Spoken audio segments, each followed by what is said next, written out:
good morning. അപ്പോൾ നമ്മുടെ ഇന്നത്തെ റെസിപ്പി ഒരു ബ്രേക്ക്ഫാസ്റ്റ് റെസിപ്പിയാണ്. ബ്രേക്ക്ഫാസ്റ്റ് റെസിപ്പി എന്ന് പറയുമ്പോൾ ഇഡ്ഡലിയുടെ റെസിപ്പി അല്ല കേട്ടോ. ഇഡ്ഡലിയുടെയും ദോശയുടെയും കൂടെ കഴിക്കാൻ പറ്റുന്ന ചട്നിയുടെ റെസിപ്പിയാണ്. നമ്മൾ തട്ടുകടയിൽ നിന്നൊക്കെ വാങ്ങിക്കുന്ന ചട്നിയില്ലേ, അപ്പോൾ ഒരു ഓറഞ്ച് കളറുള്ള ചട്നി തട്ടുകടയിൽ നിന്ന് നമുക്ക് കിട്ടാറുണ്ട്. അതിൻ്റെ റെസിപ്പി പലരും ചോദിച്ചിട്ടുണ്ടായിരുന്നു. അപ്പോൾ ഞാൻ ഇന്ന് ആ റെസിപ്പി ആവട്ടെ എന്ന് വിചാരിച്ചു. അപ്പോൾ ഇഡ്ഡലിക്കും ദോശയ്ക്കും നല്ലൊരു സൈഡ് ഡിഷാണ് ഈ ഒരു ചട്നി. നിങ്ങൾ ഇതുപോലെ ഉണ്ടാക്കി നോക്കിയിട്ടില്ലെങ്കിൽ ഉറപ്പായിട്ടൊന്ന് ട്രൈ ചെയ്ത് നോക്കിക്കോളൂ. ട്രൈ ചെയ്ത് നോക്കിയിട്ട് ഇഷ്ടമായി കഴിഞ്ഞാൽ ഒന്ന് ലൈക്ക് ചെയ്യാൻ മറക്കരുത് കേട്ടോ നമ്മുടെ വീഡിയോ. അപ്പോൾ എങ്ങനെയാണ് നമുക്ക് ഈ ഒരു ചട്നി ഉണ്ടാക്കുന്നത് നോക്കാം. നമുക്ക് നമ്മുടെ ഇൻഗ്രീഡിയൻസ് നോക്കാം. നമ്മളിപ്പോൾ 1 കപ്പ് തേങ്ങ ചിരവിയത് എടുത്തിട്ടുണ്ട്. അതിലേക്ക് 2-3 ഉള്ളി എടുത്തിട്ടുണ്ട്. ഇത്രയുള്ള ഒരു പീസ് ഇഞ്ചി എടുത്തിട്ടുണ്ട്. അതുപോലെ തന്നെ 2-3 തണ്ട് കറിവേപ്പില എടുത്തിട്ടുണ്ട്. പിന്നെ എടുത്തിരിക്കുന്നത് ഞാൻ കാശ്മീരി ചില്ലി പൗഡറാണ്. നിങ്ങൾ എരിവുള്ള മുളക് പൊടിയാണ് എടുക്കുന്നതെങ്കിൽ 1.25 ടീസ്പൂൺ എടുക്കുക. ഞാനിപ്പോൾ കാശ്മീരി ചില്ലി പൗഡർ ആയതുകൊണ്ട് 2 ടീസ്പൂൺ എടുത്തിട്ടുണ്ട്. നമ്മുടെ എരിവനുസരിച്ച് മുളക് പൊടിയുള്ള അളവിൽ വ്യത്യാസം വരുത്താം. പിന്നെ നമുക്ക് വേണ്ടത് വറ്റൽമുളക്, കടുക്, കറിവേപ്പില ഇതിലുള്ളത് തന്നെ നമുക്ക് എടുക്കാം. അതുപോലെ തന്നെ ഉപ്പ്, ഇത്തരം കാര്യങ്ങളൊക്കെയാണ്. അപ്പോൾ ആദ്യം നമുക്ക് ചട്നി ഉണ്ടാക്കുന്നതിൻ്റെ ഭാഗമായിട്ട് ഈ മുളക് പൊടി ഒന്ന് ചൂടാക്കി എടുക്കണം. എണ്ണയിലല്ല ചൂടാക്കി എടുക്കുന്നത്, വെറുതെ പാനിലിട്ടൊന്ന് ചൂടാക്കി എടുത്ത് മുളക് പൊടിയുടെ റോ ടേസ്റ്റ് മാറിയിട്ടേ നമ്മൾ ചട്നി അരയ്ക്കാൻ പറ്റുള്ളൂ. അപ്പോൾ ആദ്യം മുളക് പൊടി ചൂടാക്കി എടുക്കാം. അപ്പോൾ നമ്മളൊരു പാൻ ചൂടാക്കാൻ വെച്ചിട്ടുണ്ട്. ഇതിലേക്ക് നമുക്ക് നമ്മൾ എടുത്തു വെച്ചിരിക്കുന്ന മുളക് പൊടി ചേർത്ത് കൊടുക്കാം. ഇതിനുശേഷം കൈ എടുക്കാതെ ഇളക്കി കൊടുത്തുകൊണ്ടിരിക്കുക. ലോ ഫ്ലെയിമിൽ വെക്കുക, ഹൈ ഫ്ലെയിമിൽ വെക്കരുത്. ഹൈ ഫ്ലെയിമിൽ വെച്ചിട്ടുണ്ടെങ്കിൽ മുളക് പൊടി വേഗം കരിഞ്ഞു പോവും. നമ്മൾ ലോ ഫ്ലെയിമിൽ വെച്ചിട്ട് തന്നെ ഒരു 1 മുതൽ 1.25 മിനിറ്റ് വരെ ഇളക്കി കൊടുക്കുക. എന്താണെന്ന് വെച്ചാൽ മുളക് പൊടി കാശ്മീരി ചില്ലി പൗഡർ ആണെങ്കിൽ കൂടുതൽ സമയം എടുക്കും കുക്കായി വരാൻ. എരിവുള്ള മുളക് പൊടി ആണെങ്കിൽ 1 മിനിറ്റിൽ താഴെ മതി കുക്കായി വരാൻ. അപ്പോൾ അതനുസരിച്ച് നിങ്ങൾ എടുക്കുന്ന മുളക് പൊടി ഏതാണെന്നുള്ളതനുസരിച്ച് ആ ഒരു കുക്കിംഗ് ടൈമിൽ വ്യത്യാസം വരാം. വെളിച്ചെണ്ണ ഒന്നും ചേർക്കരുത് കേട്ടോ. ഇതുപോലെ ഡ്രൈ റോസ്റ്റ് ചെയ്തെടുക്കുക. നന്നായിട്ട് ആ മുളക് പൊടിയുടെ റോ ടേസ്റ്റ് മാറി വരണം. അപ്പോൾ ഇത് ഇഡ്ഡലിക്കും ദോശയ്ക്കും ഒക്കെ വളരെ നല്ല കോമ്പിനേഷനാണ്. എല്ലാവർക്കും അറിയാവുന്നതാണ് തട്ടുകട സ്റ്റൈൽ ചട്നി. ഉണ്ടാക്കാൻ അറിയാത്ത ആളുകൾക്ക് വേണ്ടിയിട്ടാണ് ഞാനിപ്പോൾ ഈ റെസിപ്പി ചെയ്യുന്നത്. ഞാനിപ്പോൾ ഇഡ്ഡലിയുടെ കൂടെയാണ് സെർവ് ചെയ്യാൻ പോകുന്നത്. അപ്പോൾ നമ്മുടെ മുളക് പൊടി കുക്കായി വരുന്ന ഒരു സ്മെല്ലൊക്കെ വരുന്നുണ്ട്. നമുക്ക് ഫ്ലെയിം ഓഫ് ചെയ്യാം. ഇനി നമ്മുടെ മിക്സിയുടെ ജാറിലേക്ക് ഇത് മാറ്റാം. ഇതൊന്ന് ഇളക്കി കൊടുത്തുകൊണ്ടിരിക്കുക കേട്ടോ, കുറച്ച് സെക്കൻഡ്സും കൂടി. എന്താണെന്ന് വെച്ചിട്ടുണ്ടെങ്കിൽ പാനിൻ്റെ ചൂടിലിരുന്നിട്ട് കരിഞ്ഞു പോകരുതല്ലോ. അതുകൊണ്ട് ഒന്നുകൂടി ഒന്ന് ഇളക്കി കൊടുത്തിട്ട് നമുക്കിത് മിക്സിയുടെ ജാറിലേക്ക് മാറ്റാം. അപ്പോൾ ഇത് ആദ്യമേ മിക്സിയുടെ ജാറിലേക്ക് ഇട്ട് കൊടുക്കരുത്. നമ്മൾ തേങ്ങയൊക്കെ ചേർത്ത് കഴിഞ്ഞിട്ടേ മിക്സിയുടെ ജാറിലേക്ക് നമ്മുടെ മുളക് പൊടി ചേർക്കാൻ പാടുള്ളൂ. ഇല്ലെങ്കിൽ ചൂടല്ലേ, ആദ്യം ചൂട് തന്നെ ഇട്ട് കൊടുക്കണ്ട. അപ്പോൾ ഇത് മാറ്റി വയ്ക്കട്ടെ. നമുക്കിനി അരയ്ക്കാനുള്ള കാര്യങ്ങൾ നോക്കാം. അപ്പോൾ നമ്മൾ ചട്നി അരയ്ക്കാനായിട്ട് നമ്മുടെ ഉള്ളി എടുത്ത് വെച്ചിരിക്കുന്നുണ്ടല്ലോ, അത് ചേർത്ത് കൊടുക്കുക. അതുപോലെ തന്നെ നമ്മുടെ ഇഞ്ചി ഒന്ന് ചെറുതാക്കി ചേർത്ത് കൊടുക്കുക. ഇതിലേക്ക് വറ്റൽമുളക് ചേർത്തിട്ടുണ്ടെങ്കിൽ പെർഫെക്റ്റ് ആവില്ല കേട്ടോ. മുളക് പൊടി തന്നെ ചേർത്താലേ പെർഫെക്റ്റ് ആവുള്ളൂ. പിന്നെ നമ്മൾ എടുത്ത് വെച്ചിരിക്കുന്ന തേങ്ങ ഉണ്ടല്ലോ, ആ തേങ്ങയും കൂടി ചേർക്കുക. അതിന് മുകളിലായിട്ട് നമ്മൾ ചൂടാക്കി വെച്ചിരിക്കുന്ന മുളക് പൊടി.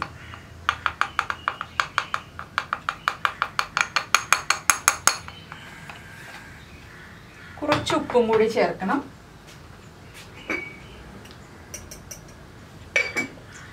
നമ്മുടെ ചട്നിക്ക് എത്ര ഉപ്പ് വേണം എന്നുള്ളതനുസരിച്ച് ഉപ്പ് ചേർത്ത് കൊടുക്കുക. ഇനി ഇതിലേക്ക് ആദ്യം കുറച്ച് വെള്ളം ചേർത്തൊന്ന് അരച്ചെടുക്കുക. നന്നായിട്ട് അരയണം എന്നുണ്ടെങ്കിൽ നിങ്ങൾക്ക് നന്നായിട്ട് അരച്ചെടുക്കാം.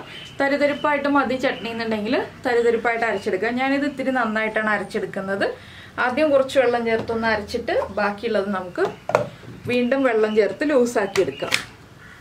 ഇപ്പോൾ നമ്മൾ നമ്മുടെ ചട്നി അരച്ച് കഴിഞ്ഞിട്ടുണ്ട്. ഞാനപ്പോൾ 1 കപ്പ് വെള്ളം തന്നെ ഇതിലേക്ക് ചേർത്തിട്ടാണ് അരച്ചെടുത്തിട്ടുള്ളത്. ഇപ്പോൾ ഇതാ ഈ ഒരു കൺസിസ്റ്റൻസി, ചെറിയ തരിതരിപ്പുള്ളൊരു ചട്നിയാണ്. എങ്കിലും അധികം തരികളില്ല. നമ്മൾ തേങ്ങ ചട്നി അരയ്ക്കുന്ന പോലത്തെ തരികളൊന്നുമില്ല. ഇനി ഇതിലേക്ക് നമുക്ക് വറവിടണം. അപ്പോൾ ആദ്യം നമുക്ക് ഈ ചട്നി ഒന്ന് ലൂസാക്കി എടുക്കണം. കട്ടി ചട്നി മതി എന്നുണ്ടെങ്കിൽ നിങ്ങൾക്ക് ഈ ഒരു രീതിയിൽ എടുക്കാം. ഞാൻ കുറച്ച് ലൂസായിട്ടുള്ളൊരു ചട്നിയാണ് എടുക്കുന്നത്. അപ്പോൾ ഇതൊരു ബൗളിലേക്ക് മാറ്റിയിട്ട് ഇനി ആവശ്യത്തിന് വെള്ളം ചേർത്ത് കൊടുക്കാം നമുക്ക്. ഞാനിപ്പോൾ ഇതാ ഈ ഒരു ബൗളിലേക്കാണ് നമ്മുടെ ചട്നി മാറ്റുന്നത്. ഇനി മിക്സിയുടെ ജാറിലേക്ക് കുറച്ച് വെള്ളം ചേർത്തിട്ട് നമുക്ക് ഒന്നുകൂടി ഒന്ന് ലൂസാക്കി എടുക്കാം ചട്നി. നിങ്ങൾക്ക് ഈ രീതിയിൽ തന്നെ ഉപയോഗിക്കാം കേട്ടോ. ഒരുപാട് വെള്ളം ചേർത്തിട്ടൊന്നും ഉപയോഗിക്കണം എന്ന് നിർബന്ധമൊന്നുമില്ല. നമുക്ക് ഇഷ്ടമുള്ള രീതിയിൽ ചട്നി ഉപയോഗിക്കാം. ഇനി ഇതിലേക്ക് വറവിടാനുള്ള കാര്യങ്ങൾ നോക്കാം. ഇതൊന്ന് ഇളക്കി മിക്സ് ചെയ്യുക. ഉപ്പ് കറക്റ്റ് ആണോ എന്ന് ചെക്ക് ചെയ്യുക. ഉപ്പ് കുറവാണെങ്കിൽ ഉപ്പ് ആഡ് ചെയ്ത് കൊടുക്കണം. നമ്മൾ ഇതിലേക്ക് വറവിട്ടെടുക്കുകയാണ്, അല്ലാതെ ചട്നി വറവിലേക്ക് ഇട്ടിട്ട് ഇളക്കി തിളപ്പിച്ചെടുക്കുകയല്ല ചെയ്യുന്നത് കേട്ടോ. അപ്പോൾ നമ്മൾ വറവിടാനായിട്ട് ഒരു പാൻ വെച്ച് അതിൽ വെളിച്ചെണ്ണ ഒഴിച്ച് ചൂടാക്കിയിട്ടുണ്ട്. ഇതിലേക്ക് നമുക്ക് കുറച്ച് കടുക് ചേർക്കാം. കടുക് കുറച്ച് കൂടുതൽ വേണം കേട്ടോ. ഈ ഒരു ചട്നിയിൽ കടുക് കൂടുതൽ ചേർത്താലേ കാണാൻ ഭംഗി ഉണ്ടാവുള്ളൂ ചട്നിക്ക്.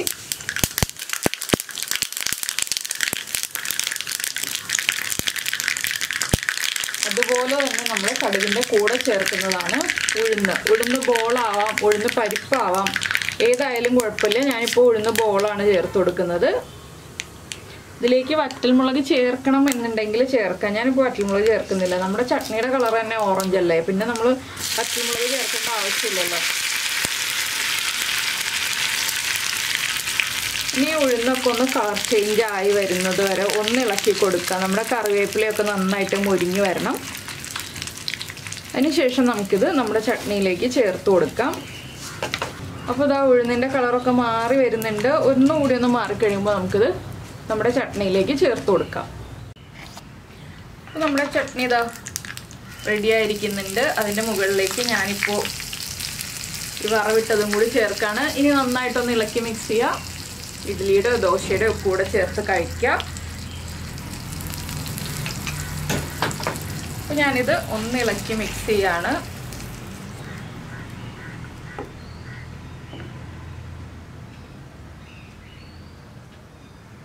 കണ്ടോ, നല്ല അടിപൊളിയായിട്ടുള്ള ചട്നി റെഡി ആയി കഴിഞ്ഞു. അപ്പോൾ നിങ്ങൾ എന്തായാലും ഉണ്ടാക്കി നോക്കുമെന്ന് വിചാരിക്കുന്നു. ഇനിയിപ്പോൾ നമുക്ക് ഇഡ്ഡലിയൊക്കെ കുക്കായി വന്നിട്ടുണ്ട്. ഇഡ്ഡലിയും കൂടി എടുത്ത് വെച്ചിട്ടുണ്ടെങ്കിൽ ചട്നിയും ഇഡ്ഡലിയും ചേർത്ത് കഴിക്കാം. അപ്പോൾ ഇഡ്ഡലിയുടെ റെസിപ്പി നമ്മൾ നേരത്തെ ചെയ്തിട്ടുണ്ട്. നിങ്ങൾ കണ്ടിട്ടില്ല എന്നുണ്ടെങ്കിൽ നീതാസ് ടേസ്റ്റ്ലാൻഡ് ഇഡ്ഡലി റെസിപ്പി എന്ന് പറഞ്ഞ് സെർച്ച് ചെയ്തിട്ടുണ്ടെങ്കിൽ ഇഡ്ഡലിയുടെ റെസിപ്പി കിട്ടും കേട്ടോ. അതുപോലെ ദോശ റെസിപ്പികളും ചെയ്തിട്ടുണ്ട്. ദോശയുടെ റെസിപ്പി സെർച്ച് ചെയ്യുന്നതിന് നീതാസ് ടേസ്റ്റ്ലാൻഡ് ദോശ റെസിപ്പി എന്നോ മസാല ദോശ റെസിപ്പി എന്നൊക്കെ പറഞ്ഞ് സെർച്ച് ചെയ്തിട്ടുണ്ടെങ്കിൽ മസാല ദോശയുടെയും ഒക്കെ റെസിപ്പീസ് കിട്ടും. അപ്പോൾ നമ്മുടെ ചാനൽ ആദ്യമായിട്ട് കാണുകയാണെങ്കിൽ നമ്മുടെ വീഡിയോ പ്രസന്റ് ചെയ്യുന്ന രീതിയൊക്കെ ഇഷ്ടമായിരുന്നുണ്ടെങ്കിൽ നമ്മുടെ ചാനലൊന്ന് സബ്സ്ക്രൈബ് ചെയ്ത് സപ്പോർട്ട് ചെയ്യണേ. സബ്സ്ക്രൈബ് ചെയ്യുന്നതിന് ഈ വീഡിയോയുടെ താഴെയുള്ള റെഡ് സബ്സ്ക്രൈബ് ബട്ടൺ ഒന്ന് ക്ലിക്ക് ചെയ്യുക. അതിൻ്റെ റൈറ്റ് സൈഡിലുള്ള ബെല്ലൈക്കണും ക്ലിക്ക് ചെയ്യുക. അപ്പോൾ ഓൾ എന്ന് പറഞ്ഞിട്ടൊരു ഓപ്ഷൻ കാണാം. ആ ഓളും കൂടി പ്രസ് ചെയ്തിട്ടുണ്ടെങ്കിൽ ഞാൻ എപ്പോഴും വീഡിയോ അപ്ലോഡ് ചെയ്യുമ്പോൾ നിങ്ങൾക്ക് നോട്ടിഫിക്കേഷൻ വരും. പിന്നെ ഒരു കാര്യം എന്താണെന്ന് വെച്ചാൽ നിങ്ങൾ ഇങ്ങനെയൊക്കെ അല്ലാതെ വേറെ രീതിയിലൊക്കെ ചട്നി ഉണ്ടാക്കാറുണ്ടെങ്കിൽ അതിൻ്റെ റെസിപ്പി എനിക്കും കൂടി ഒന്ന് ഷെയർ ചെയ്ത് തരണേ. അപ്പോൾ നമുക്കത് എല്ലാവർക്കും ഷെയർ ചെയ്ത് കൊടുക്കാം. നമ്മുടെ വീഡിയോ കണ്ടുകൊണ്ടിരിക്കുന്ന എല്ലാവർക്കും ഷെയർ ചെയ്ത് കൊടുക്കാമല്ലോ. പലരും പല രീതിയിൽ ചട്നി ഉണ്ടാക്കാറുണ്ട്. ചിലർ ഇതിൽ പുളി ചേർത്തിട്ടൊക്കെ ചട്നി ഉണ്ടാക്കാറുണ്ട്. എനിക്ക് ആ പുളി ചേർക്കുന്നതിനോട് താല്പര്യം ഇല്ലാത്തതുകൊണ്ടാണ് ഞാൻ പുളി ചേർക്കാതെ ചട്നി ഉണ്ടാക്കിയത്. അപ്പോൾ എന്തായാലും നിങ്ങൾക്ക് എല്ലാവർക്കും ഈ ഒരു റെസിപ്പി ഇഷ്ടമായി ഉണ്ടാവുമെന്ന് വിചാരിക്കുന്നു. നമുക്ക് നമ്മുടെ അടുത്ത റെസിപ്പിയുമായിട്ട് നാളെ കാണാം.